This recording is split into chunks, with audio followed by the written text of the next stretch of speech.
welcome back. So if you probably watched that first part, so let's just cut the crap and get right to it. Number 5, Jumper.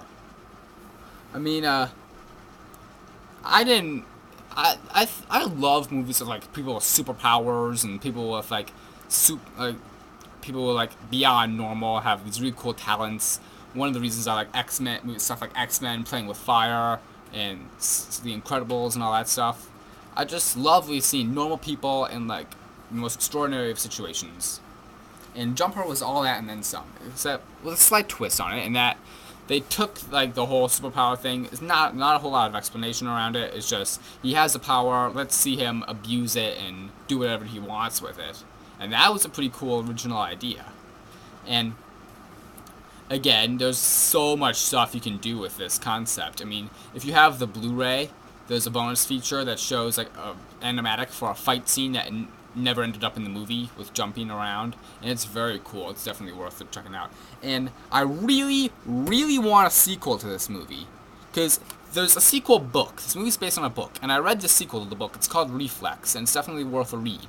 It's where Millie from the movie, David's girlfriend, she gets the power. She becomes a jumper, and now the tables are turned. Now he's in distress, and she has to save him.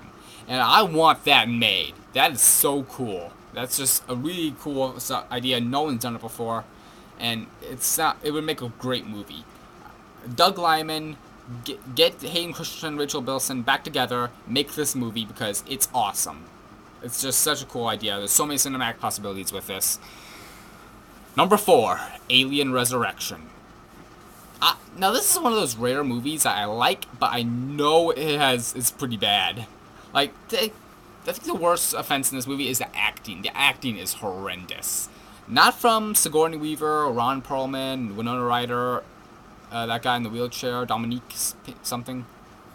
They were okay, but I think the worst offenses are Michael Wincott as Elgin, who's always like really smug, talking like this, and I'm trying to be all cool and stuff. And Brad Dourif as Dr. Getterman, who's like really snivelly and crazy. I'm like the new Gollum in here, man. And I got a weird ponytail for no reason. And come on, you all laughing when you saw Dan Hedaya as General Perez. He's always screaming after how his lung and hurling his head around like this. It's really awesome.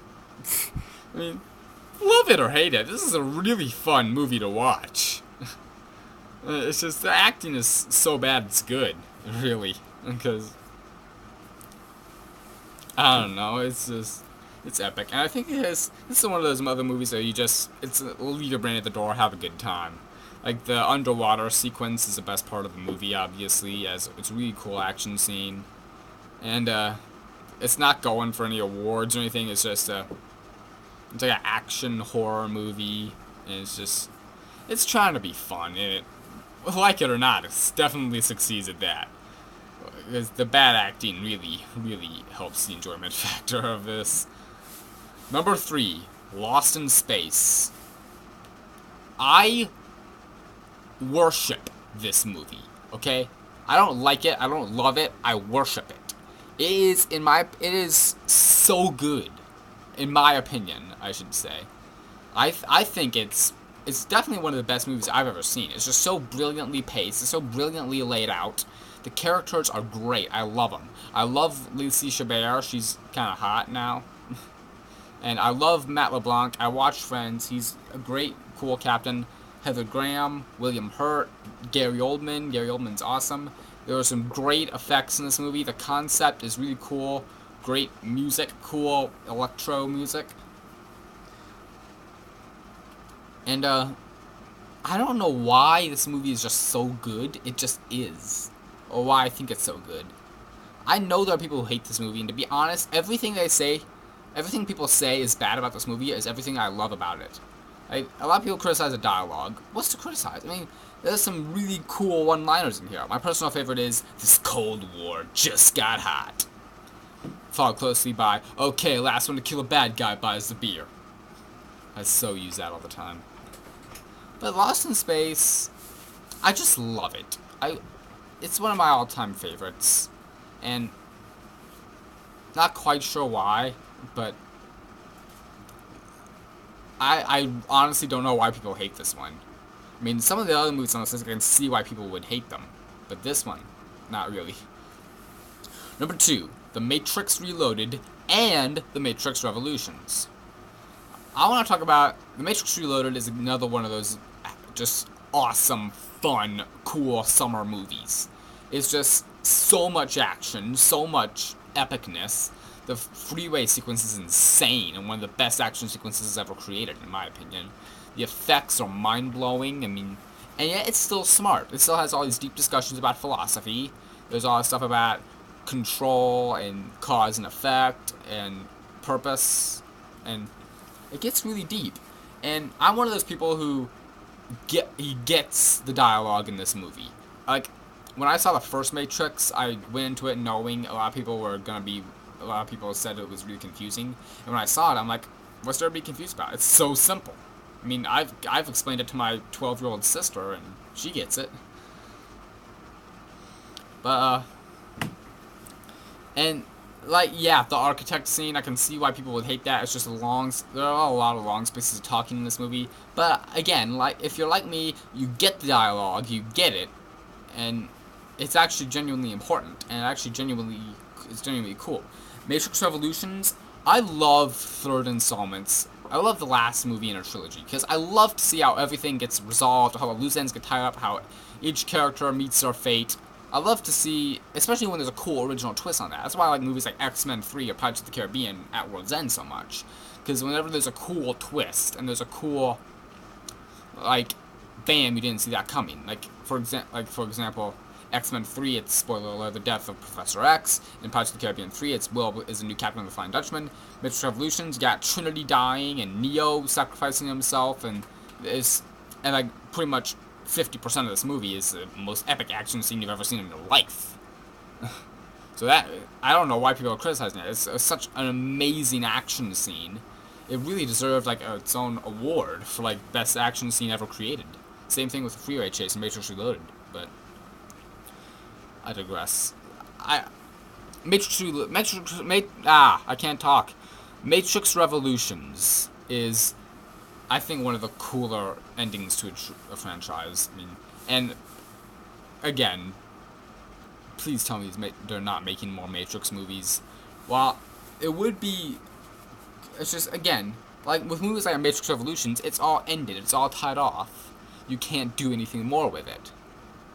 But again, and my number one movie I love, but everyone else hates, is, say it with me, America, Transformers: Revenge of the Fallen. Yeah. Take a drink if you didn't see this coming. I mean, it's the sequel to my all-time favorite movie. It had to be in my top favorites. It's tied with the first one, my all-time favorite movie, because I think the first one is more of a classic and has a more watch it over and over again and never gets old shtick. Transformers 2, I think, is actually a solid sequel. And again, so even though it's one of my favorite movies, I can see why people wouldn't like this. I can see, like, people get upset at the crude humor and all the drug jokes and forced humor. There's too much comic relief. But at the end of the day, that doesn't distract from this movie being a fun, cool action ride. And again, this does have some genuine drama, like stuff between Sam and Michaela. Like, saw them get together in the first movie, and now they're having problems. Now they're like bickering, and now there's like a genuine threat to their relationship, and that's pretty cool and original. But and like killing Optimus Prime. I mean, when I saw that in the theater, I was like, what? No. It's gotta be fake. They're gotta be faking this out. I mean, this can't be. Really? Oh my god. I don't think anyone who saw this movie wasn't blown away when that happened.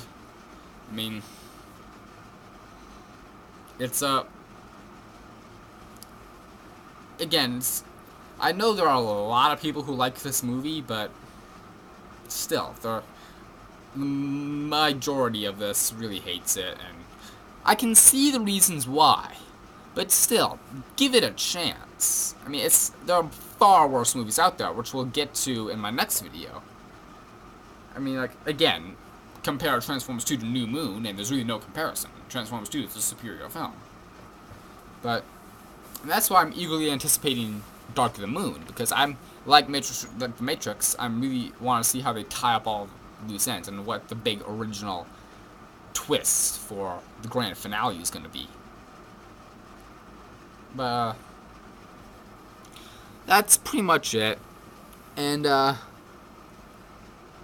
tell me your movies you like but everyone else hates, and vice versa in the comments, or vice versa for the next video, because I guess that's pretty much it. I'm Frenzy227, and I support Invisible Children.